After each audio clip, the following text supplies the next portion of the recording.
అంటే దయ్యం పట్టడం అంటే ఇప్పుడు సినిమాలో చూపించినట్టు వేరే వాళ్ళ ఆత్మ వచ్చి వాళ్ళ బాడీలోకి వెళ్తుందా గురుగారు అది శరీరంలోకి? మనసు వికారం చెందటం అమ్మ. ఏదో ఆహా! చిన్న చిన్న విషయాలు చూసి భయపడటం. అంతేగాని లోపలికి ఇంకో ఆత్మ రావడం ఏముండదు. ఉండదా?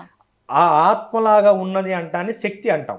ఈ శాకిని, ఢాకిని ఆ! అనేటువంటి కొన్ని పేర్లు గల హ్మ్. యక్షిణీలుంటాయి, హ్మ్. శక్తులుంటాయి. హ్మ్. వాటిని అవి అల్పాయుష్‌తో అంటే ఏదైనా అర్ధాయుష్‌తో చనిపోయిన వాళ్ళు ఎవరైనా ఉంటే, హ్మ్. ఆయుష్ తీరకుండానే ఇది ముందాగి చనిపోవటం, యాక్సిడెంట్‌లో చనిపోవటం, గర్భిణీ స్త్రీలు చనిపోవటం, ఇలాంటి వాళ్ళు చనిపోవడం కొన్ని శక్తులుగా మారతారు. హుహు. వారు కూడా అందరికీ పట్టరు. హ్మ్. ఇదంటారు శివ వీడి కర్మగాలి, హ్మ్. వీడి యొక్క సమయం బాగలేక, హ్మ్. వీడు ఆ కర్మ అనుభవించాల్సి ఉంటే వాళ్ళు వీళ్ళ ఒంటి మీదకొస్తారు. హుహు. వచ్చినప్పుడు వీళ్ళ మనసు రకరకాలుగా వికారం చెందటం, హ్మ్. స్థిరంగా ఉండలేకపోవటం, హ్మ్. మైండ్ పనిచేయకపోవటం, హ్మ్. పిచ్చి పిచ్చిగా చేయటం, హ్మ్. సూసైడ్ చేసుకోపోవటం, హ్మ్. చాకులతో కోసుకుంటాం అంటాం, ఉరేసుకోవటం, హ్మ్. ఇలాంటి లక్షణాలు ఉంటాయి. హ్మ్. వీటిని శక్తుల ఆవాహన చేయటం అంటారు. హ్మ్. ఏమో అప్పుడు మాత్రం చాలా జాగ్రత్తగా చేయించుకోవాలి. హ్మ్. చేయించుకోకపోతే ఇబ్బంది పడతారు.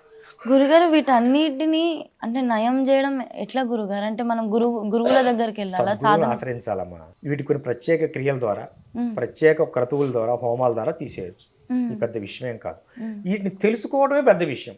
హ్మ్. ఎందుకంటే వీటిని తెలుసుకునే లోపే మనుషులు చాలా నష్టపోతున్నారు. అదే. అదే. ఆ! అది నాన్న. ఆ! కనుక ముందు ఇది తెలుసుకోవాలమ్మా. హ్మ్. ఇది ఏం జరిగింది, ఏం జరగలేదని తెలుసుకోగలగాలి. హ్మ్. కాకపోతే ఏంటంటే, ఈ నిజం కొంతమందికి ఈళ్ళకి ఇబ్బంది జరిగింది హ్మ్. అని తెలిసినా కూడా కొంతమంది వీళ్ళని తప్పుదోవ పట్టిస్తుంటారు. హ్మ్. ఏం లేదులే అంటారు.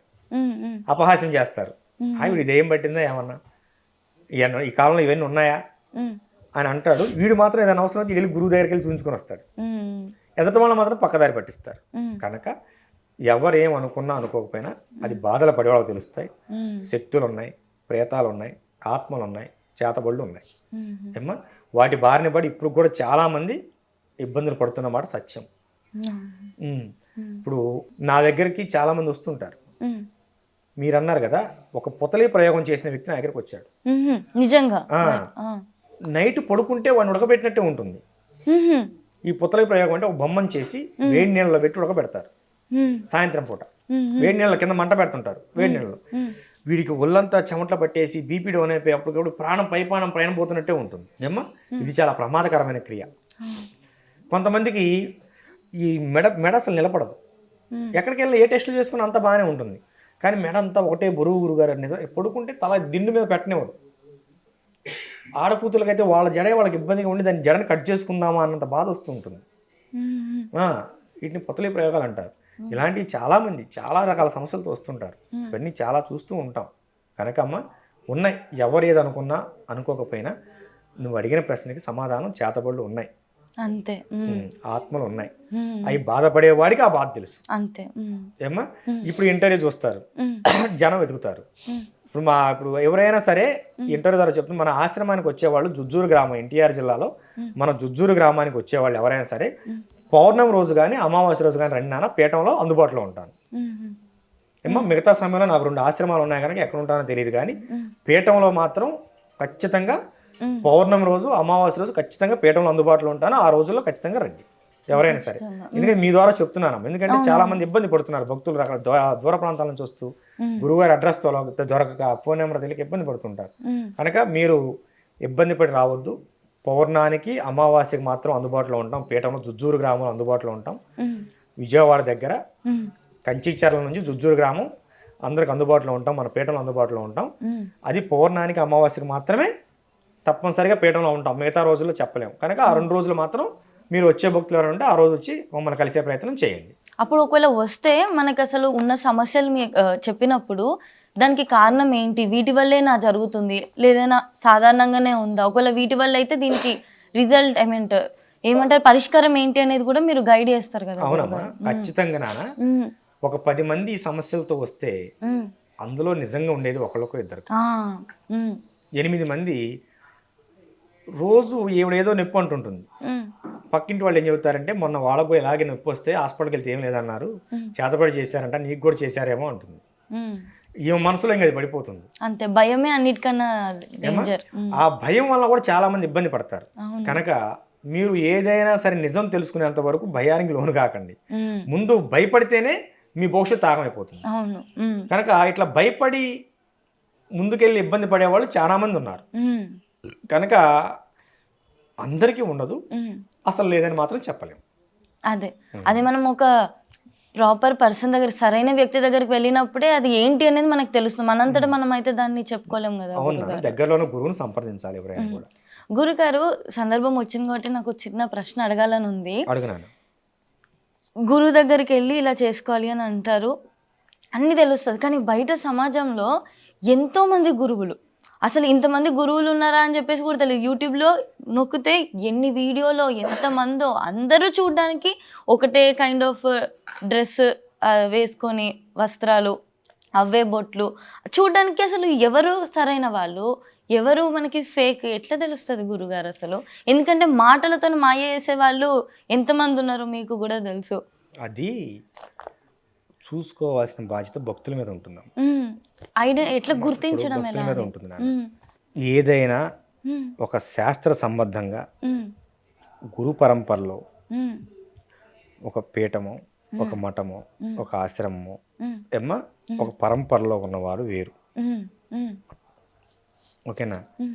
ఇప్పుడు మీరు అన్నట్టు ఈ యూట్యూబ్ ఛానల్స్ ఎక్కువైన తర్వాత, ఈ ఇంటర్వ్యూస్ ఎక్కువైన తర్వాత చాలామంది ఇప్పుడు చెప్పట్లా మేము వశీకరణం చేస్తామంటారు. అసలు వశీకరణం అనే ఒక ప్రాసెస్ చేయడానికి 6 నెలల సమయం పడుతుంది. ఎంత సమయం? 6 నెలల సమయం పడుతుంది. 6 నెలలు? 3 నెలల నుంచి 6 నెలల సమయం పడుతుంది. ఓకే. అది కూడా వాళ్ళు ధర్మబద్ధమైన భార్యాభర్తలు అయ్యుండి, భర్త కానీ భార్య కానీ ఎవరో ఒకరు వాడి ద్వారా చేయాలి.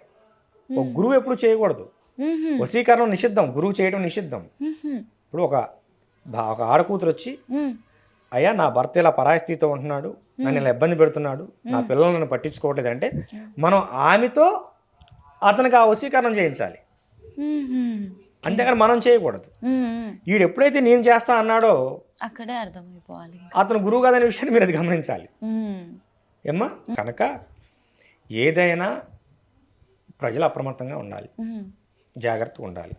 ఇక్కడ ప్రయోగాలు కూడా చాలా రకాలు ఉంటాయమ్మా. కొన్ని ప్రయోగాలు మనం తీసివేసినా కూడా వాళ్ళకి వెంటనే రిజల్ట్ రాదు. ఎందుకంటే వాళ్ళు కర్మ అనుభవించాల్సి ఉంటుంది కొంతకాలం పాటు.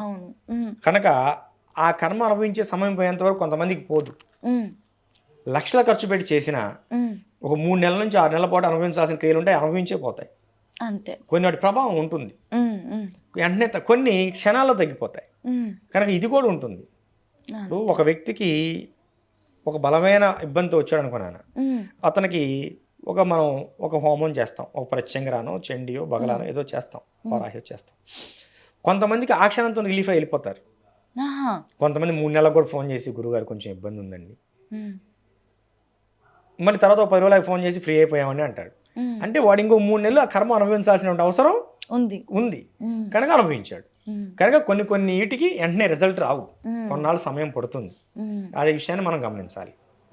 ఇప్పుడు షట్కర్మలు అంటే ఏంటో తెలుసుకున్నాం గురుగారు. అంతేకాకుండా అసలు ఏ విధంగా వాటికి పరిష్కారం దొరుకుతుందని కూడా తెలుసుకున్నాము. అసలు ఇలాంటి వాటివి మన జోలికి కూడా రావద్దు అని అనుకుంటే, ఇలాంటివి ఏవి మన జోలికి రావద్దు అనుకుంటే ఏమైనా జాగ్రత్తలు తీసుకోవచ్చా మనము? నిత్యం నామస్మరణ, మీ కులదైవాన్ని మరవద్దు. ప్రతి ఒక్కళ్ళకి అంకమ్మ తల్లో, పోలేరమ్మ తల్లో, ఉప్పలమ్మ తల్లో, దుర్గమ్మ తల్లో, వెంకటేశ్వర స్వామి, రాములు వారు, ఇట్లా కులదైవం, నరసింహస్వామి, ఇలా కులదైవం ఉంటారు. మీ కులదైవ ఆరాధన ఎప్పుడు కూడా మరవకండి. మీ కులదైవం ఆరాధనే మీకు ఎప్పుడు శ్రీరామ రక్ష. ఈ విషయాన్ని గుర్తుపెట్టుకోండి. కులదైవాన్ని ఎప్పుడు కూడా మరవద్దు. అంకమ్మన్నా మహాకాళి అన్న ఒకటే ఏమో, గ్రామదేవత. అంకమ్మ అంటే గ్రామదేవత, ఎప్పుడు మరవద్దు.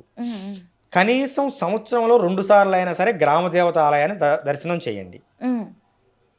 మీ గ్రామంలో ముత్యాలమ్మే ఉన్నది, ఒక ఆదివారం వెళ్ళి ఆమె నిమ్మకాయల దండ వేసిరండి కుటుంబ సమేతంగా. ఓకేనా? ఒక కొబ్బరికాయ కొట్టిరండి. మీకు జాతరలో మాంసాహారులు ఒక ఏటపోతునో ఒక కోడినో అమ్మవారికి తర్పణం చేసుకొని రండి. మీకు అది రక్ష. ఒక గురువుగా నేను ఈ మాట చెప్పడానికి ఏమాత్రం కూడా మొహమాట పడను, ఎందుకంటే మనకు జాతరలు ఉన్నాయి కనుక అలాంటి తప్పే లేదు. మీకు అలవాటు చేసుకొని రండి. ఒక బ్రాహ్మణుని వెళ్ళి బలిస్తే తప్పు, కానీ నువ్వు వెళ్ళి చేసుకుంటే తప్పే ఉంది ఏమా, చేసుకోండి. మీరు నిత్యం ఏదో ఒక నామస్మరణ చేయండి. నారాయణ నారాయణ, నీకు శివయ్య అంటే ఇష్టం, శివయ్య శివయ్య.